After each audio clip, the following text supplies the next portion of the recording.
Good evening, everybody, and welcome to Café Muse. Thank you, Michael Davis, for sharing your music with us. I'm Luther Jett, and I will be co-hosting this evening along with Ellen Cole. Tonight's featured readers are Adam Chiles, Majda Gama, and Eileen Sirota. If there is enough time, the founder of Café Muse, Karen Alenier, will read a brief Q&A following the readings. We know by now that silence is not always golden, but what we want to hear tonight are the words of our poets, rather than random ringtones. So we ask those of you in the live audience to do whatever you need to do to silence your cell phones. And for those of you tuning in on Zoom, you can use the chat feature to comment or submit questions for the poets to answer during the Q&A. We're not always able to get to all of the questions, but your comments are going to be saved and shared with the poets. We have muted your microphones, so you can let your cell phones ring with alacrity. It will not interrupt the proceedings. And if we do encounter a technical glitch, just bear with us. We'll be right back. If you in the Zoom audience and have difficulty hearing the poets, you can use Zoom's closed caption feature. Look for a gray box. It's down at the bottom of your screen and it's labeled CC. Click it and then choose Show Subtitles. And the closed captions will appear at the bottom of the screen. I cannot vouch for how accurately the captions will be translated. We are encouraging everyone to buy our poets' books. For those of you who are here tonight in the live audience, the books will be available for purchase after the reading. They're on the back table there. And for those on Zoom, we're going to put a link in the chat that will send you to a site where you can place your order. Café Muse is a nonprofit organization with an all-volunteer team. We also encourage you to donate to Café Muse in support of its literary programs. And we will put a donations link into the chat for those of you at Zoom also. And for those of you who are here, just Google Café Muse, WordWorks Café Muse, and you'll figure out a way to donate. And now, without any further ado, I am turning the microphone over to Ellen Cole. Well, I'm so happy to see such a full house for these wonderful local poets. And it just makes me happy to be able to highlight some of the extraordinary poets we have here in the DMV. So I'm going to start out. Oh, and I'm Ellen Cole. I'm going to start out introducing our first poet of the evening, Adam Chiles. Adam was born in London and grew up in East Yorkshire. He's the author of 2 poetry collections. His new book, Bluff, was published by Measure Press in 2024. And his first collection, Everglade, was nominated for the 2009 Gerald Lampert Memorial Award for Best Debut Book in Canada and was reissued in the US by Kelsey Books in 2023. His work has been anthologized in Best New Poets 2006 and has appeared in Barrow Street, the Lloyd Poetry Journal, Blackbird, Cinnamon Review, Copper Nickel, Gulf Coast, Indiana Review, Plume, One Art, Three Penny Review, and Willow Springs, as well as many other journals. He's been nominated for a Pushcart Prize and featured on Verse Daily.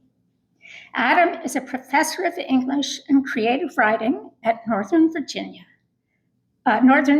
Community College, and serves on the editorial board of Poet Lore.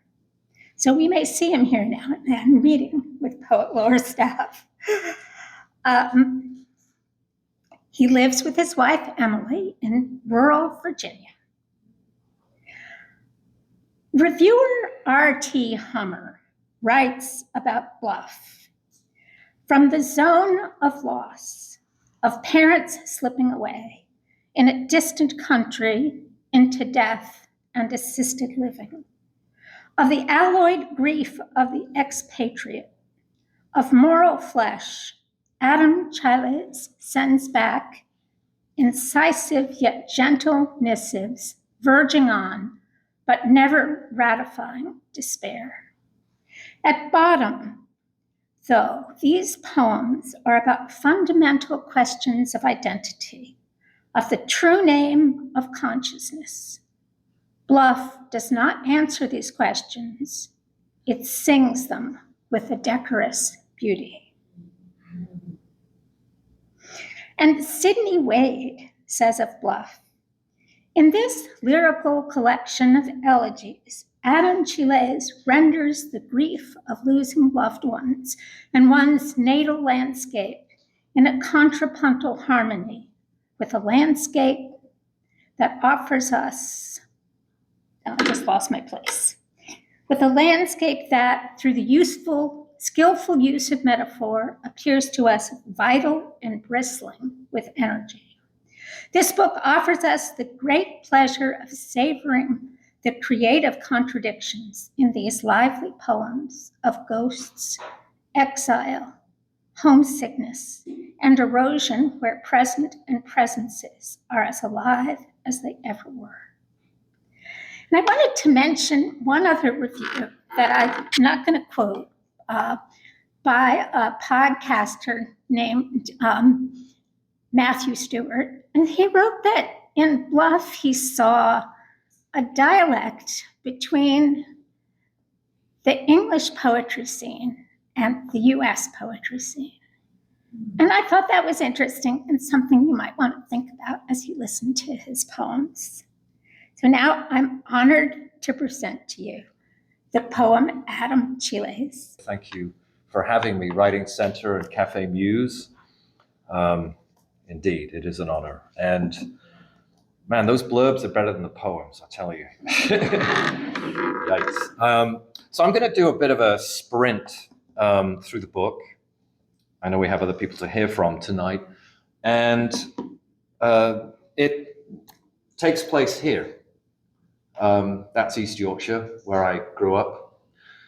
And so minus maybe one or two poems, it's all along this coastline. And I grew up about 6 miles, actually here.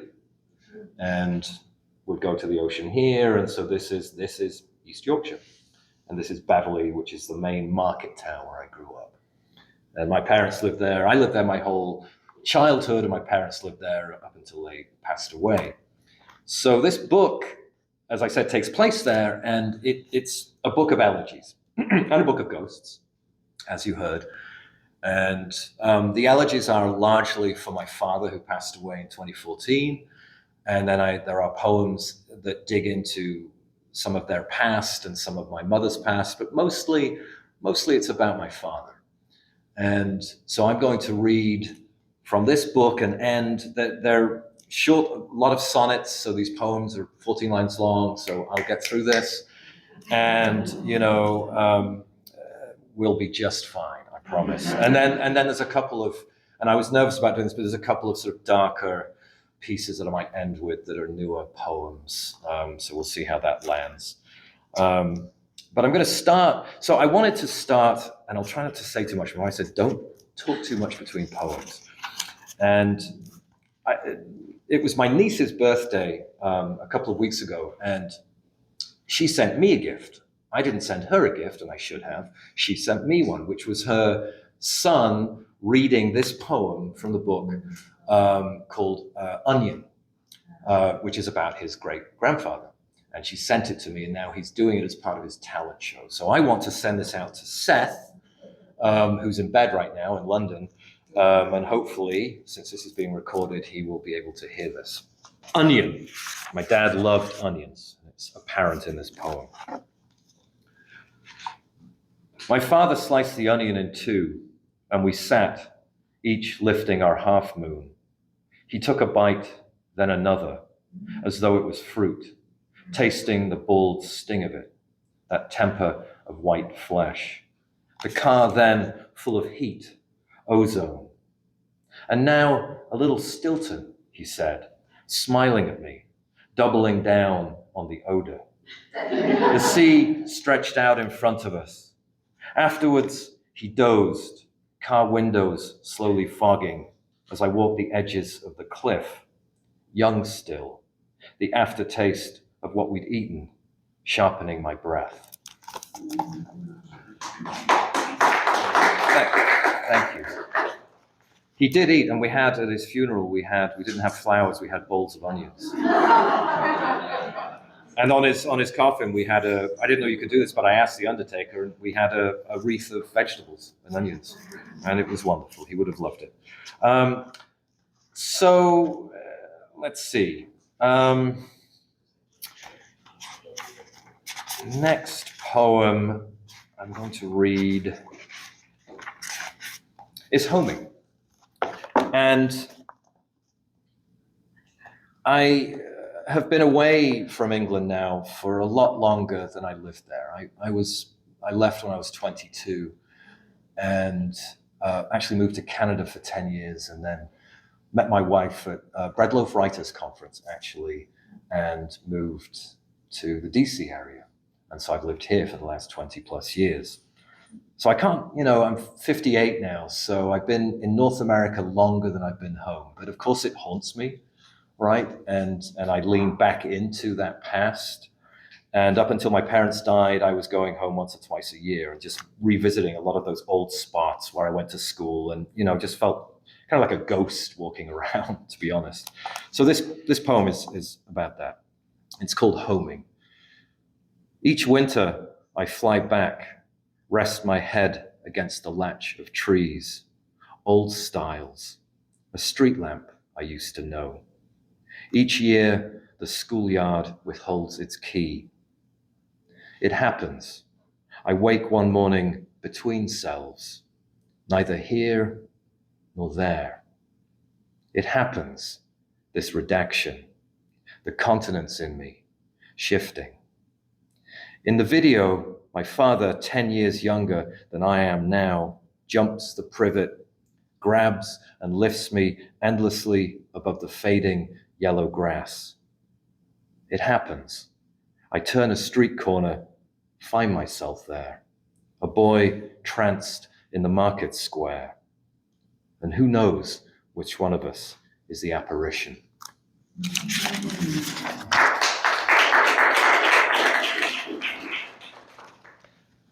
So my dad wore a hearing aid towards the end of his life, which was good because otherwise we would have not been able to communicate. And this is really kind of it's another elegy to my father, but also a kind of mini love song to the hearing aid that allowed me to communicate to him. This little device in his ear, he could hear me. Without it, we'd be 3,000 miles away and he'd hear nothing. So what a wonderful device, right? So my father's hearing aid, and the title bleeds into the first line. My father's hearing aid seems lost without his ear, a silent spigot, adrift without a doorway, without the organ's alluvial crib. For years it was you I spoke to, my calls transfigured, rendered clear inside your daily minster, amplified. It was you who fathered me, lifting my words into the stirrup of his ear, the body's anvil. You he reached for each morning, the hour widening in him then like a canto. Birds hived in the wisteria, their gossip making sense once more, as though it were something undeniable, unstoppable out there, transfused, striking the cystine of his ear.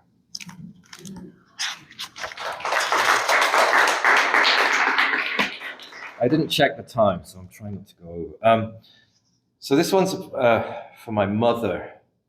She grew up in, so she didn't grow up here. She grew up in West Yorkshire, which is over here, and the sort of the Bronte country, and the Ted Hughes, Sylvia Plath is buried up there too, in Heptonstall, in Calder Valley, which is she's from that whole area, and. So the accent's very strong, very different to East Yorkshire, very, very strong accent, a wonderful accent, but, we're still a very classist society in England. And certainly when my mother was moving to London at 17, it was very hard to get a job with a Yorkshire accent on the talk and like that, because nobody could they'd need subtitles down in London. So she had elocution lessons to actually get rid of the accent. And so I grew up with a mother that didn't sound like the mother that she started to sound like at the end of her life, because it started coming back. And it's a wonderful accent. If you just YouTube West Yorkshire accent, it's fantastic. But there were other reasons, and it's in the poem, why she might have wanted to get rid of that accent and why she left home so young. Kim. As she gets older, the accent of her childhood returns. I hear it sometimes in the undersong of her vowels and consonants, that grist and grit of the Calder region where she grew up, the moor's hard lines. When my mother moved to London at 17, she took elocution lessons to drive the accent out. I think now she must have hated that sound, her father's enunciations pinned inside her own. A relief then to inhabit new language, to speak without the fierce gutturals of that man. But now I can hear it, the darker industries of her tongue, that accent creeping back again like millstone, the earth of her childhood as she ages, returning, that harness of her kin.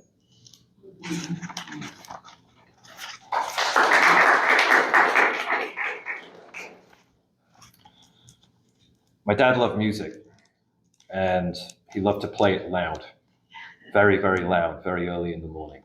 And I would wake up to it. And now I play music very, very loud. So he gifted me, thank you, the love of raw onions, which I also eat, much to the horror of my family, and I play my music loud. But he loved classical music, so this poem's called Foray. My father would turn the volume up, lifting his breakfast spoon at intervals. A kind of conductor, I suppose. The choir beginning to rise in him again like a flotilla of darkly lit balloons. At least, that's how I remember those mornings, years later, lost in the mundane labor of another country, mostly failing at my life. I like to think of him sat there, consumed by the music building through the still early hour of that room, while my mother took to the garden once more, annoyed, no doubt, by how loud it had become, which is to say, an ordinary morning in the middle of their lives, where I was a child and the house an aisle of incalculable light.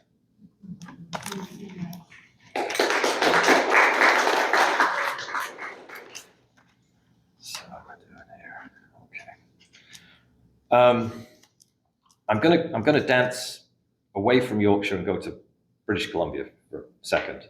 Now, perhaps this poem shouldn't have been in the book, but it's for Patrick Lane, who, if you don't know him, he's a wonderful Canadian poet who passed away a few years ago and is one of my favorite poets. I got to work with him in my 20s when I was living there, and I have great respect for his writing and his life.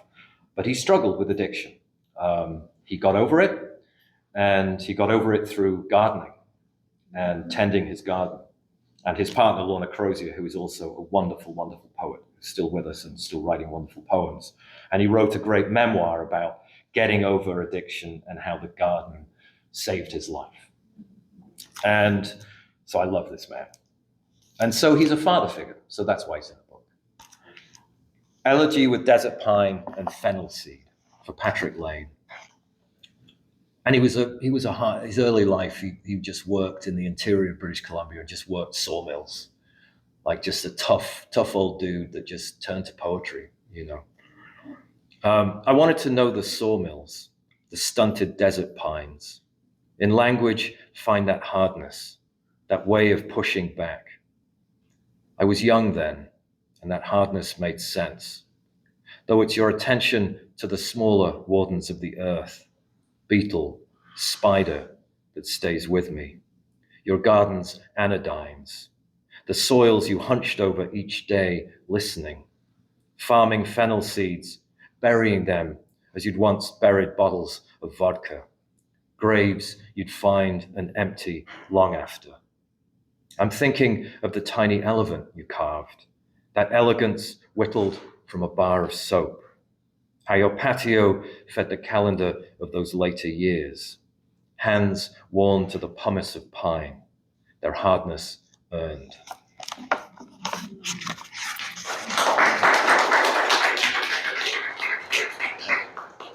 And lastly, I'm going to end with the last poem in the book, with another piece of music that my parents liked and my dad liked, a very famous piece, the Vaughan Williams, The Lark Ascending. And in the UK, every year they have a classical FM radio. They have like a top 100 countdown, and they, you know, and Lark Ascending is always number one. Every year, it's number one. So, you know, the Brits love Vaughan Williams. So this is called Elegy with the Lark Ascending. If there is a theme here, let it be this: Williams, the lark ascending, my father asleep as the heat settles over his slippers, over the stilled acre of his dreaming, his books initialing the unlit passage home. Let it be the chapel bell, its iron another detail inside the instrument of silence. Let it be my mother humming above the vegetables, stove blushed, stirring the liver in, her spoon a tiny engine inside this poem, turning over root and organ. Let it be this soundtrack of pearl churring at the glass, the minutes loosening hand upon them, the gardens abandoned tonight, each one solitary, agitated, prone.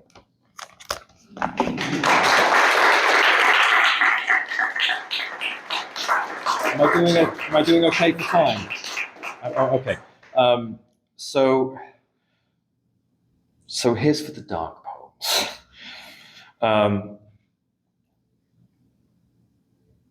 Okay, I'll try. I have to read it from. I forgot to print them off. I'm sorry. So this poem takes place on July 4th, 2022. It was 10 days. Called 10 Days After the Dobbs Decision, where we were stripped of our rights to abortion in this country. And the poem speaks for itself. I don't really need to say anything else. It wrote itself. Everything that I write here happened. We had friends over, and this possum appeared. And so here's the poem, 10 Days After the Dobbs Decision. The possum loped into view, pouch dragging slow and heavy along the gravel, then stopped, rolled sideways. Lay there, stunned, we thought, the way possums will play dead. But after a while, we weren't so sure as she began hauling her body further down the yard, faltering, then falling back against the stones again. Weary, injured. We could see the wound from our lawn chairs, her hind leg blooded, a coin of exposed flesh, flies at the gash. And standing up to get a closer look, we saw another deeper wound, a rupture running the length of her abdomen. And now her babies, Jesus, still moving, their small bodies writhing inside the pouch, the dark purse of her skin. We circled her, wondering who to call, this being a holiday. Offices closed, bottle rockets already finding their minor orbits above the riverbank. And now the children had appeared, hands bright with mason jars of fireflies, leaning with us over the possum, asking, will she be okay? And us nodding as we searched our phones for numbers, My wife agitated, Googling wildlife hotlines, the animal in front of us fallen again and panting on the ground, mouth open, her teeth exposed, the babies visible, entangled inside their mother's damp fur. She must have heard our voices, my wife said later. Must have decided in that moment to pull herself out into the open, drag her body, her young, down the bank. Made that decision to reveal herself. I remember how late it had become, fake stars raining above our heads, and my wife hugging her sister, unable to let her go, their bodies silhouetted against the sheer, dark embankment.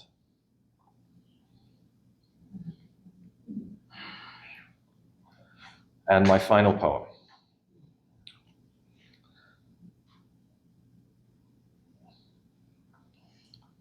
Which takes place in the same place where I live, which is on a place called Downey Mill, and it's a dirt road just outside Lovettsville, and we're right opposite a creek, and it's beautiful there. And so this poem takes place, another holiday poem, Thanksgiving 2024. It's called Back Road, Virginia, Thanksgiving 2024.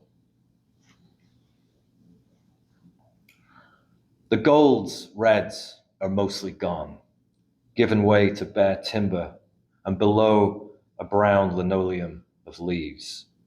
No bikes, no dog walkers. The gravel road out front, trafficless, empty. Now only gunshots, the seasoned leavening of deer. I've put the porch lights on early, watched the pulsing wire of bulbs clarify the dusk. A turkey rich in its skin, fat, simmers in the kitchen behind me. Farther off, I hear my son, daughters argue over whose turn it is to play, hear the distant techno of their game. My weather app calls for wind, more rain. I rest my bare feet on porch wood, let the whiskey take root, delivering its secular fire as the creek bed darkens against the sky. Pray for America, my neighbor's bumper sticker tells me. Okay then, I pray our homes will not burn down tonight around us. I pray our windows mostly resemble the lit glass of winter temples. I pray we carry our separate lives, our fridge list of small desires, those magnetized tablets, to bed with us without the drum of isolationism. And I pray the steel hitting the flensed bodies of deer out there ends swiftly, that we may all turn in, sit down at our tables. I pray that we can manage the diamond broken in each of us, that light scattered into pieces. Thank you. Adam, thank you. That was really beautiful. Now, with the very greatest pleasure, I'm going to introduce a good friend and fellow co-host here at Café Muse, Majda Gama, whose work I love and greatly admire. Majda was born in Beirut to a Saudi father and an American mother.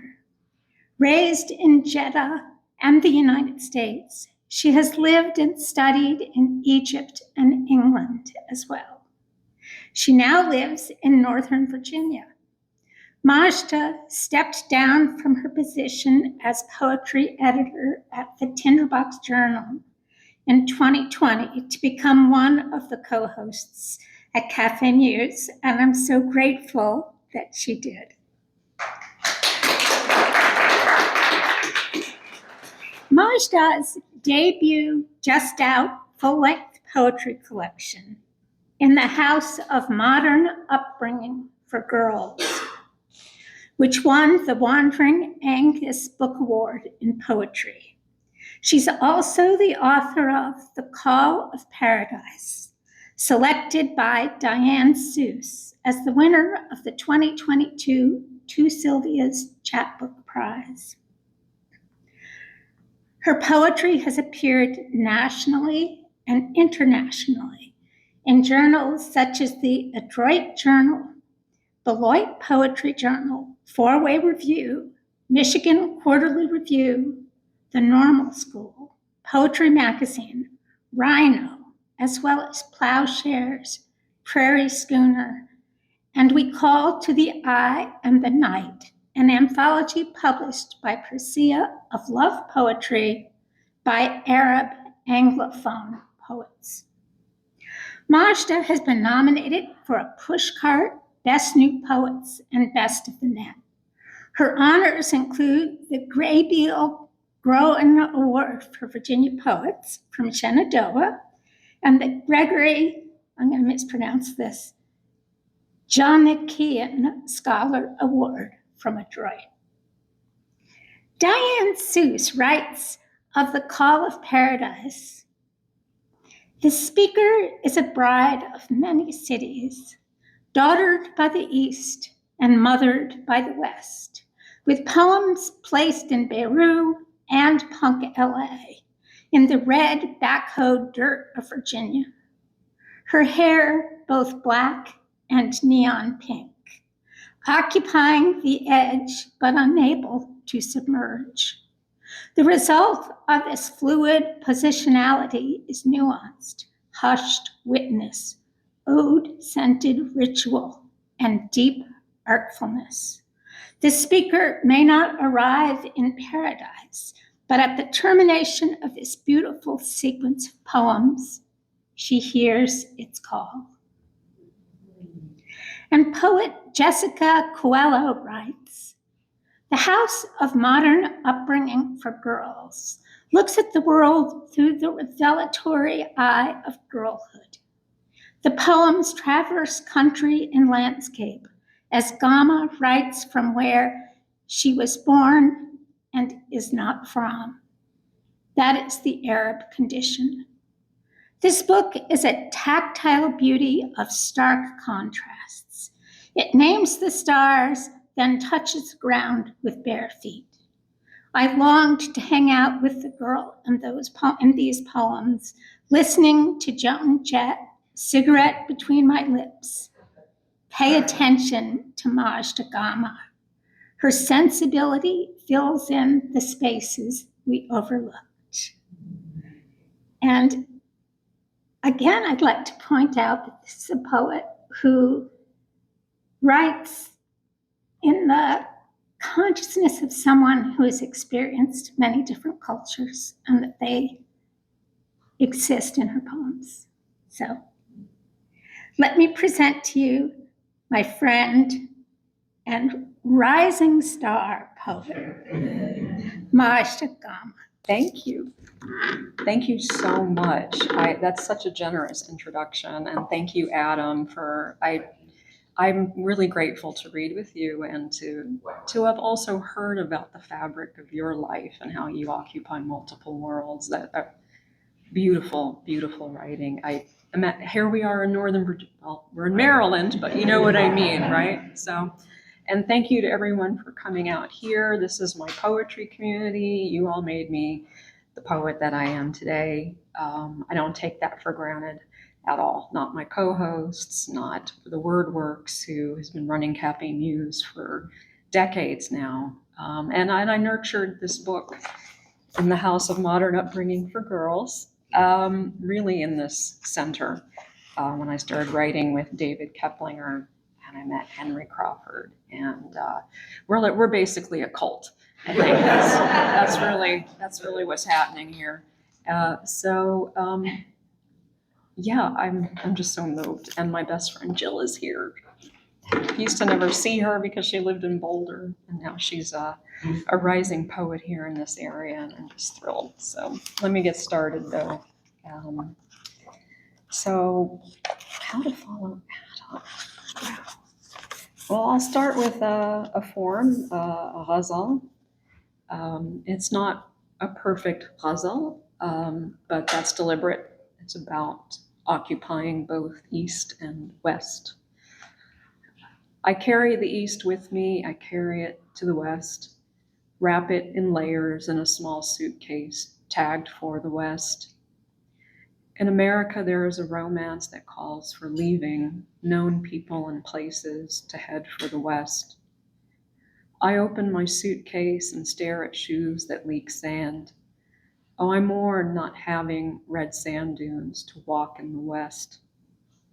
In the 1980s, I inhaled California through sun-in and suntans, wanted woods that were red, the west coast of hippie squats and beat cities, the punk bands Penelope Spheres filmed in The Decline of Western Civilization, Part 1. Yes to Crime, Exene, Darby Crash, Alice Bag, The Roxy, The Mask. The West is the best, sang Jim Morrison to me in my eastern bed via Walkman. I believed in his highways that led west. Days of light cycle into nights of light. I saw LA and felt wed, a bride of many cities, daughtered by the East, mothered by the West.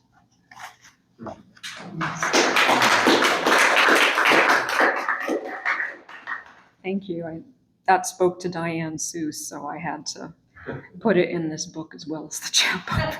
I wasn't going to take that for granted. And if there were terms that were unfamiliar in the poem, it references punk rock bands from LA in the early 80s.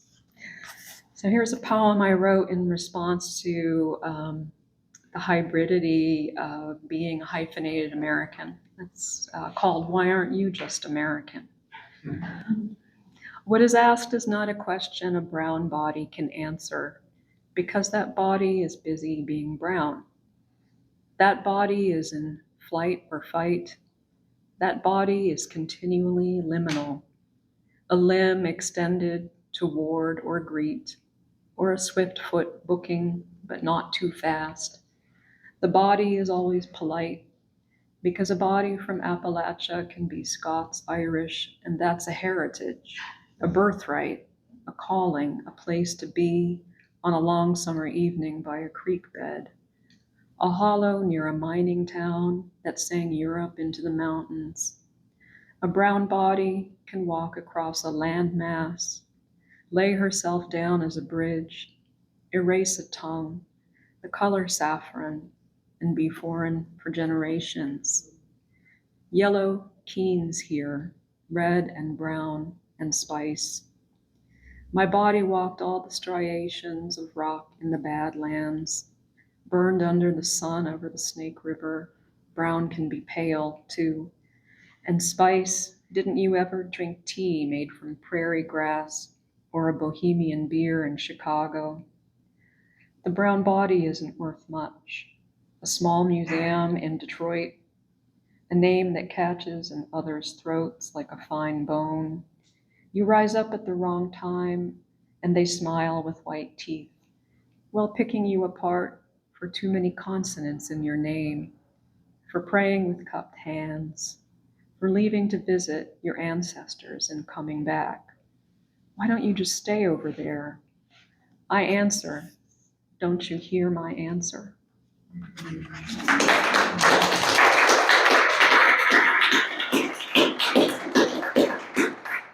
Thank you. This poem is a response to Anne Sexton's poem that some of you will recognize. This poem is called Sexton Nights, with the epigraph, I have gone out a possessed witch. I wanted to be her kind, Anne, to go out a henna'd handmaiden, sneak across the rooftops of Jeddah, dome by dome, until I reached the coastline of the Eternal Bride. Hold court where the young men drag race in bespoke cars, while women promenade along the sea, and later tell stories from cloistered bedrooms about the faces glimpsed in the cars. A woman just becoming a woman, that kind. From the right tribe at the right time, serving the gahwa with the correct hand, the freshest juice from the ripest fruit, the smallest petit four in the city to guests who will speak of my poise to their brothers or sons. I've stood in the dust, awaiting my driver while strange men whisper to me, fled in a tangled manner across the leather back seat, from the gaze of the cars as they press closer. Old bearded men follow me home in a cluster. A woman like me is up to no good.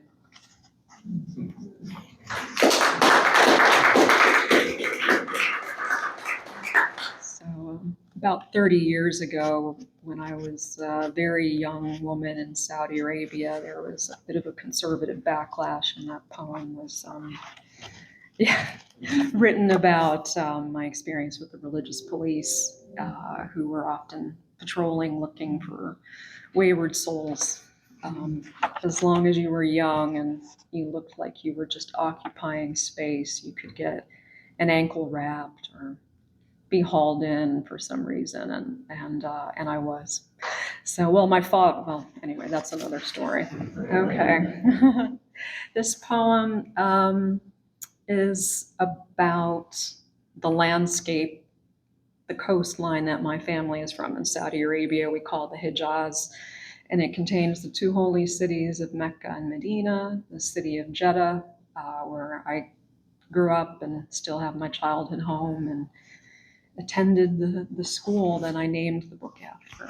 But this poem is about my roots in the Hijaz, and it references the story of Hagar, who we call Hajar in the Quran. Hajar in my Hijaz. In the city my family is from, there is a well of sweet water that I have tasted. Its wetness laced with mastic, like camphor on the tongue. A swallow of fragrant smoke, and near the well is a track lighted at night by fluorescence. Male pilgrims dressed in white run while clasping simple cloth garments with sweaty hands. 7 times between the barren Mecca mountains, Hajar ran with Ismail in the night, because by day the heat of the valley is beyond bearing, and she was in black like all women. My family slept on their hilltop, over the plains, swaddled in the cool night air. In the shade of their majlis, they talked of a woman of Canaan, newly come to town, worn through with travel. What comfort there was in the days of the old gods.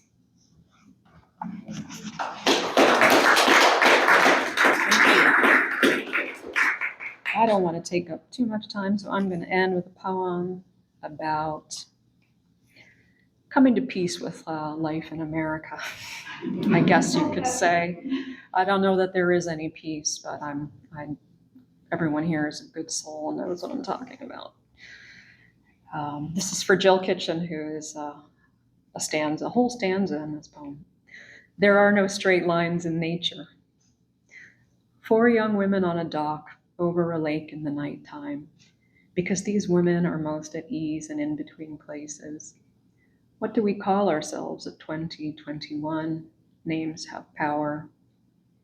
Across from the London Eye in a night too hot for skin on cloth, cold beer and a Victorian bench by the Thames, a Belgian friend who might marry if he asked.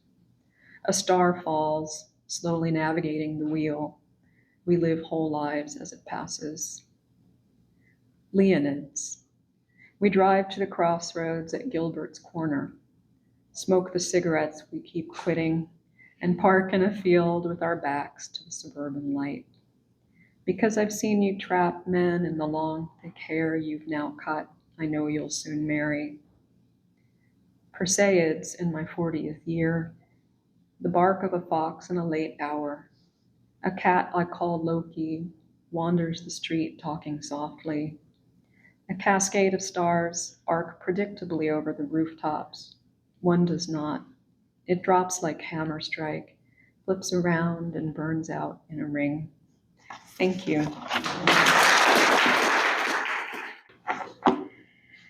Our next poet for the evening, and the final poet, Eileen Sirota, is one of my dearest friends. And I'm absolutely thrilled to introduce her to you. Eileen is a psychotherapist, a poet, and a potter. For a number of years, she co-led a creative writing group for first responders. Her new book, Watching from the Bleachers, was published by Finishing Line Press in 2024. Her poems have appeared in Kalex, District Lines, Beltway Poetry Quarterly, Voices, Journal of the American Academy of Psychotherapists, New Verse News, Ekphrastic Review, Lighten Up Online, and elsewhere. Her first chapbook, Out of Order, was published by Finishing Line Press in 2020. I've known Eileen for almost 40 years. We met in the pediatrician's office when our daughters were newborns. And I see the same attributes in her poetry that I have admired in her all these years. A great wit, acute observation, an ability to wring humor out of almost anything, an enormous facility with language and wordplay, deep compassion for the vulnerable, and a fierce wish to eliminate injustice from our world. Writing about Watching from the Bleachers, author Dana Kahn says, poems about America's dysfunction with race, equity, and violence are woven into our collective shock of living with and hiding from each other during the pandemic. The author leavens the larger themes with the personal, stanzas rife with exquisite detail. And poet Kim Roberts writes about Watching from the Bleachers, saying, it is a compelling book filled with compassion and insight. Sirota demonstrates her impressive range with an ode to an en-dash and her series of ekphrastic poems. She shows her empathy with powerful poems on the effects of pandemic isolation, the dangers of anti-trans legislation, and systemic racism, which turn our history books into, in Eileen's words, fairy tales for innocents and children. I could go on at great length about Eileen, but you've come to hear her and not me. So here she is.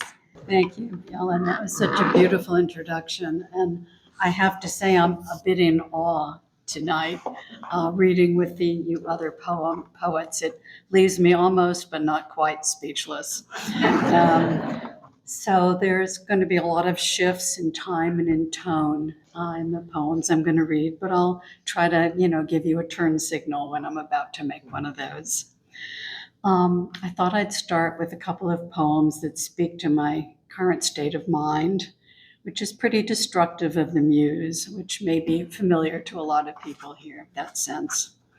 The first one is called, I Can't Write Poetry Anymore. I can't write poetry anymore. Trump, Musk, and the Washington Bureau of the New York Times have taken up residence in my amygdala. I don't write poetry. Instead, I craft sternly worded letters, remembering my father's old joke, Dear Sir, fuck you. Strongly worded letter to follow. I don't write poetry anymore. So anyhow, I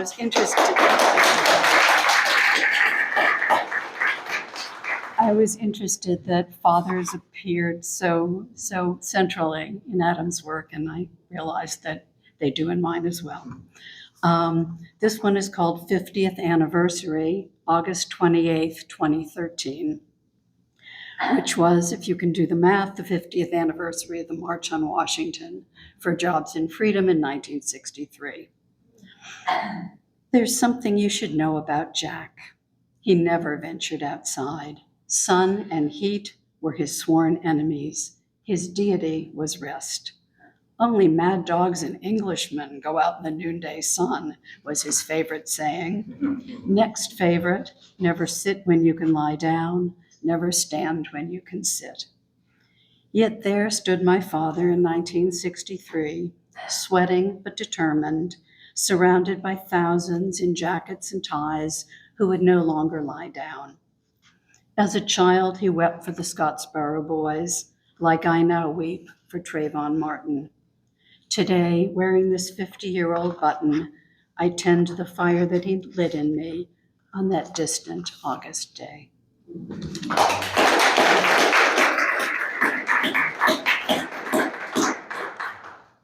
He drops by at the oddest times, keeps me company during the long ER hours after my dramatic post-vaccine fainting spell. It's a family trait. My earliest memory, lying motionless in my bed after hearing him pass out in the too warm bathroom. Now he commiserates how the VD movie the Army showed sent him floorward. It's a comfort. We share a laugh at our unreliable bodies. His, now just a memory, freckles worthy of a redhead, the palest feet.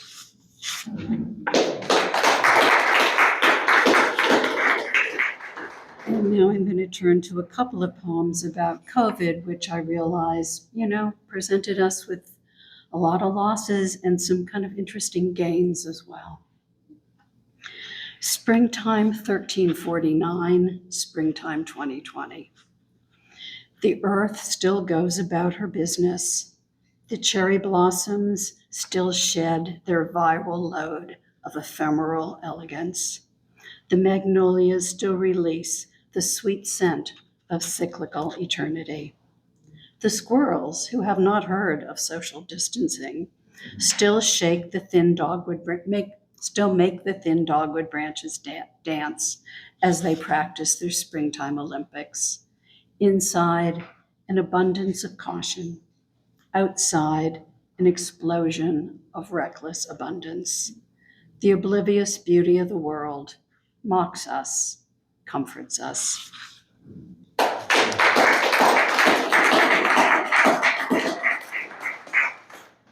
And one more about COVID. This one is called "The Calendar Refuses to Perform Its Function." That yammering magpie on the kitchen wall has fallen silent. No more bossy, officious black scribbles in overflowing boxes. Suddenly, she has nothing to tell us about next Friday, or even the third week in April. Nothing to light the way. No dinner with Linda and Norm, no usher at arena stage, only a succession of empty, waiting boxes.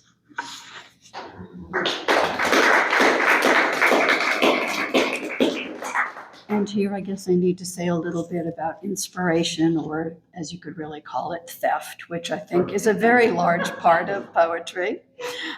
This next poem is like a triple theft. And the book takes its title from this poem. It's called "Watching from the Bleachers," which is stolen from a work by Terence Hayes. Not only his work, but also a form he developed called the Golden Shovel. And this is from one of the poems in his book, "I Lock You in an American Sonnet That is Part Prison," from American Sonnets for My Past and Future Assassins. And the line that I have taken as inspiration or as whatever is, "While your better selves watch from the bleachers." Watching from the bleachers. Here we are, still and always two Americas. While others drive the screaming ambulances, deliver your groceries, debate whether sleeping in the car would be better than subjecting their kids to their exposed and worried selves. You sit before Netflix, recovering from a day of Zoom, or watch new episodes of Black History programming from PBS, and think about replacing the earrings you dropped last year under the bleachers.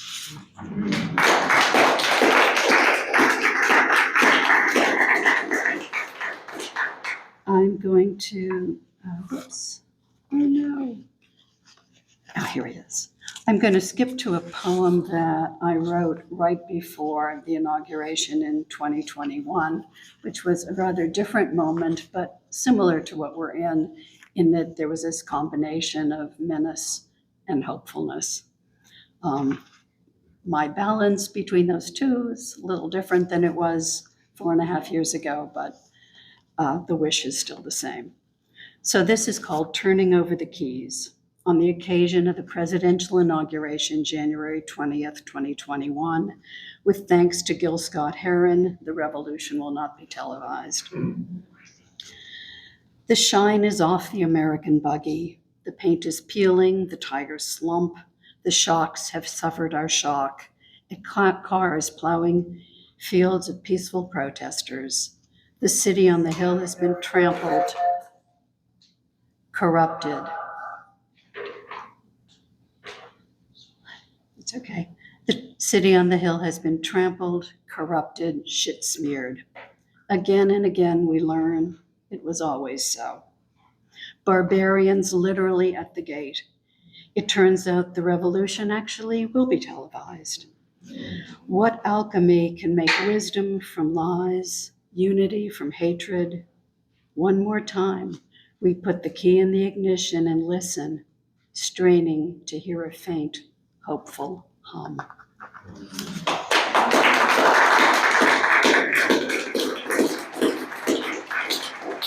I've got two more political poems, and then I'll read one or two more personal ones. They're all personal. Who are we kidding? And this one is called In Which I Interrogate My Frequent Response. What can grow in this salty pool that does not bring back a single Emmett or Ahmed, that does not cleanse so much as one tainted tree, this sterile balm, useless as nipples on a tomcat, white woman tears.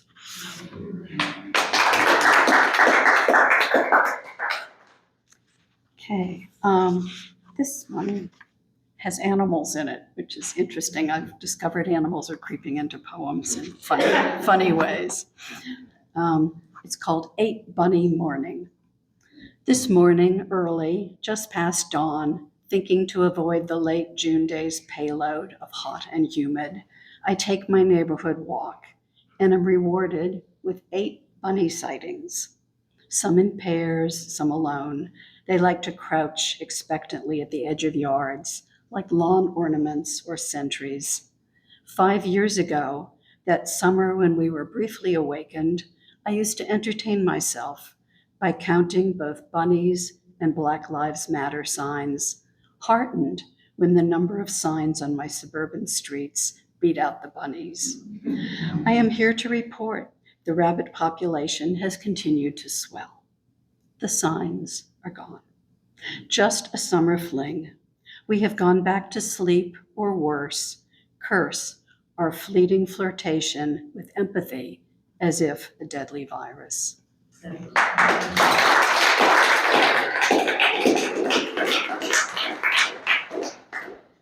Okay, I'm going to read 2 more and then I will stop. Parents, they're there when they're not there, maybe even more so. So this one is called Gone. And the epigram is, who will be my role model now that my role model is gone, from Paul Simon. Our fathers were the first to go. Ira did not complain. A call from the hospital, an hour later, another call. Dad's gone, no goodbyes. Then Jack, confused, dignity snatched, yet still he released his last breath lightly, a feather ascending to the heaven he never believed in. Then came the small mothers, who made hardly a bump or ripple beneath their covering sheets. Hilda pulled slowly away from the shore, drew breath, began to take another, and reconsidered. Her hopeful last words, "I'll have another lamb chop." My Ruthie was last. She slipped away with no one there to hold her hand, smooth her hair. Bereft even of the knowledge of her widowhood, she could only imagine that another girlfriend kept her husband from her side.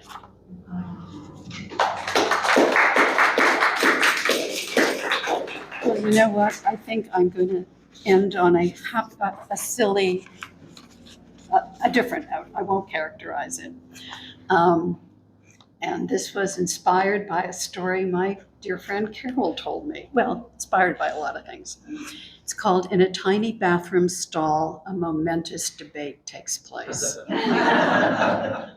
My inner Mae West prepares for a smackdown with my inner church lady, sexless sourpuss. "Come up and see me sometime," Mae West purrs, confident that he will be unreservedly up, that she will be ardently seen. Church lady recalls lessons she received at her finishing school, like how to get out of a cab with knees locked firmly together, no glimpse of panty, and recalls, even younger, the sharp hissed "don't" when her curious hand wandered south of her waist, an illegal trespasser at some invisible border crossing. Uneasily, these two debate the great question: which one will emerge the victor, nose powdered or diaphragm in place to greet their date? And thank you, Adam Chills and Majda Gama and Eileen Sirota. That's a wrap for Café Muse's July program. I want to thank my co-host, Ellen Cole, and WordWorks founder, Karen Alinier, with additional thanks to the man behind the laptop, Henry Crawford, for all his technical expertise, to Michael Davis for his music, to you, our audience, and you, our audience, and of course, another round for the poets. Please join us on Monday, August 4th, online on Zoom at 7:15 Eastern for Poetry and Translation, featuring Majda Bahar's timely translations of Iranian women poets, and Amelia Paranto, who is a translator of poetry and drama. And this event will be hosted by Barbara Goldberg. Thank you, everyone. Be safe, be strong, and have a good night.